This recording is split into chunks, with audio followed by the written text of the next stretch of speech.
Tuloy ang kauna-unahang parliamentary election na idadaw sa buwan ng Oktubre sa BARMM. Ito'y ayon kay Interim Chief Minister Abdul Rauf Makakwa. Ito rin anya ang panahon ng pagkakaroon ng tunay na otonomiya, lalo na sa usapin ng paghalal ng magiging Chief Minister ng Parliament. Narito ang pahayag ni ICM Makakwa sa usapin. Matuloy ang halalan, that is definite. Kasi ako naman, I am really, ang gusto kong mangyari may election na. Kasi until such time na hindi ito magiging regular autonomous government, the autonomy is still, wala pa ring,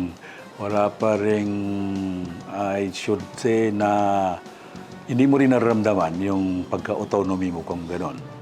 Kasi the oversight functions of the Malacanang is still there. So, yun ang situation natin.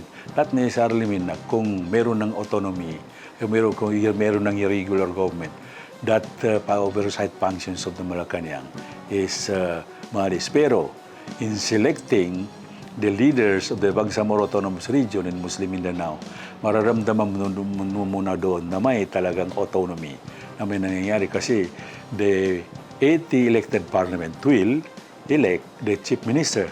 So wala nang Malacanang doon sa pag-elect na yun. Yung elected na mga MP, mga members ng parliament na ang mag-elect kung sino ang gusto nilang maging chief minister. Yun ang kagandahan noon.